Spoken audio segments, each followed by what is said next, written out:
Magandang araw sa bawat isa. Ah, Tayo ngayon ay nasa D12 sa ating pag-aaral. Ang title natin ngayon ay ang Developing Your Friendship with God. So let us pray. Father God in heaven, we give you praise, we give you honor, and we give you thanks, Lord. Lord, as we study your word today, let the Holy Spirit will guide us, teach us, and use me only, God, as your mouthpiece, as an empty vessel, the channel of your words. Lord, thank you because your words for us is our weakness. Because of your word for us, oh God, give us wisdom, oh God. Lord, thank you so much. We bless you, we honor you, we glorify your name. In Jesus' mighty name and by the unity of the Holy Spirit. Amen. Ang verse natin ay matatagpuan sa Proverbs chapter 3, verse 32. Sabi, he offers his friendship to be godly. And in James 4:8, draw close to God and God will draw close to you. So you are as close to God as you choose to be. Friendship with God requires effort. Does not happen automatically. A deeper relation grows by being honest with God, trusting and obeying Him, valuing what He values, and desiring Him above everything.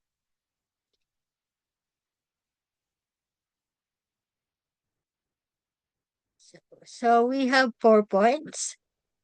Number one, I must choose to be honest with God. Number two, I must choose to be obedient with God in faith.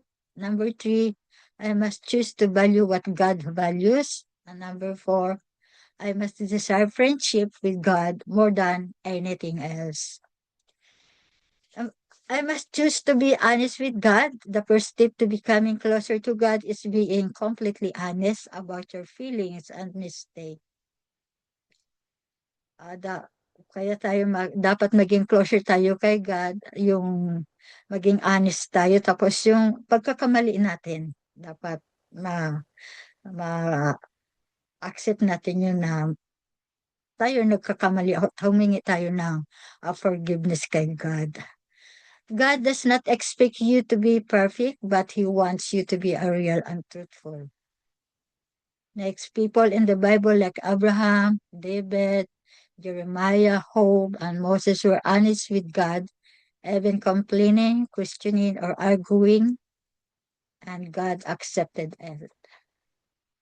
Bitterness and having anger towards God can stop you from being close to Him. Next, sometimes people feel hurt because of problems, and answered prayer, or past experience, and may blame God. Healing begins when you honest tell God's how you feel and release your anger. The book of Psalms shows how people express all emotion to God: fear, anger, doubts, and praise.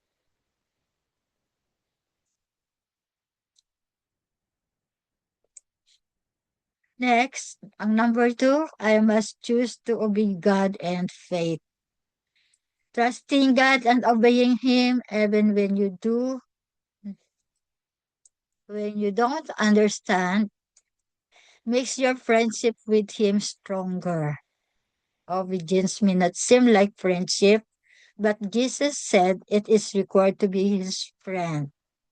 See, pinili tayo ni God na kanyang maging kaibigan, basta tayo ay magkaroon lang tayo ng obedience sa Kanya. So, we are God's friend. Take note, we are God's friend, but He's still our leader and we must follow Him. So, pag sinunod natin siya, dapat sundin natin siya kasi yun ang gusto ng God para tayo ay maging God's friend. We obey God not out of fear or duty, but because we love Him and trust Him. Christians obey because they are forgiven and grateful, and this bring joy, not fear. Number three, I must choose to be obey God and faith. Jesus' relationship with the Father is the example. He obeyed out of love.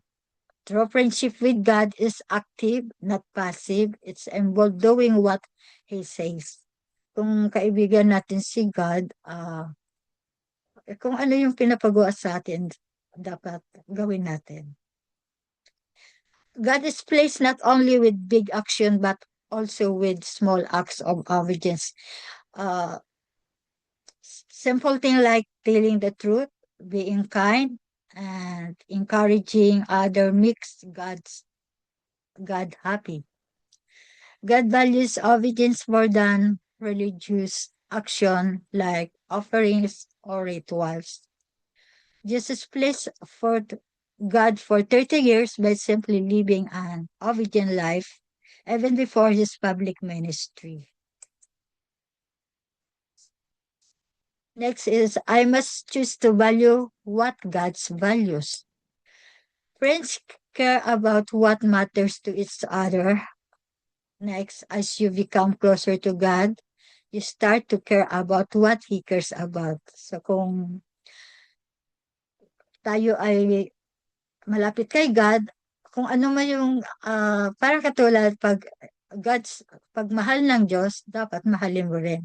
Kung ano ang nais ng Diyos, dapat gawin din natin.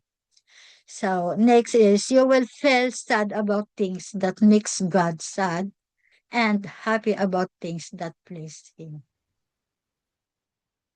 Paul showed this by caring deeply for people with God's passion. David also showed strong love and passion for God. Next, what God's care about most is saving people, bringing them back to Him. For example, parang kung may mga kaibigan ka o may mga sa pamilya o mga nakikilala ka na nanghihina, tulungan mo siya. Kung naglulupayo-payo, parang lukewarm na siya, tulungan natin siya na gumawa tayo ng way na maibalik sa kay God. That is why Jesus came to earth to save people. Next, God values the sacrifice of Jesus and also values when people share the message with others. Being God's friend means caring about people around you. Next, I must desire friendship with God more than anything else. The psalm shows strong desire for God, especially from David, who long thirsted and wanted to be close to God more than anything. David said being with God and knowing Him is more important than life itself. Jacob showed strong desire by wrestling with God all night and refusing to let go until he was blessed.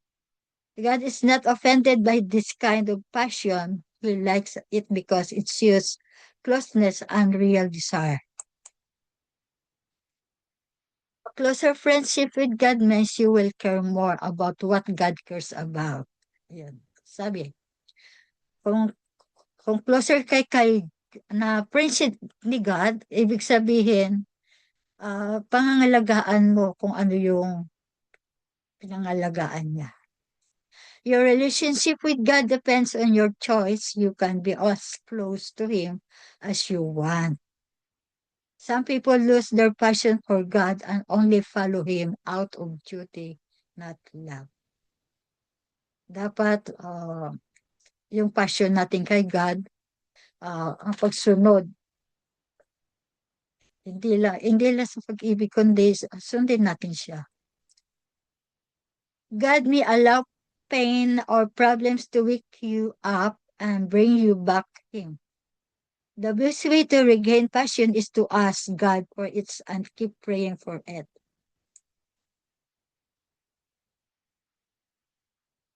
Next, your most important relationship.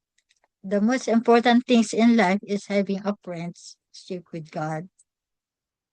This relationship is eternal. It will last forever. Siyempre, pag yung relationship natin kay God, ito ay totoo. Ito yung habang buhay. hindi ito mawawala. Some people miss this because they don't truly know God. You can start building this relationship now.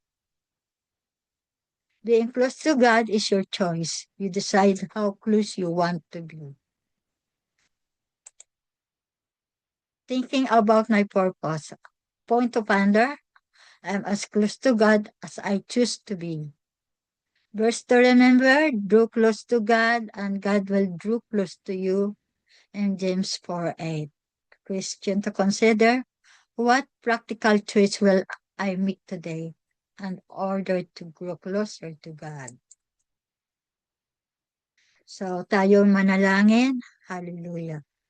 Hallelujah, Jesus. Maraming salamat, Lord, sa pag-aralan namin. At nawa, Panginoon, ito ay naka-encourage sa bawat isa sa amin, O God. Maraming salamat, Lord.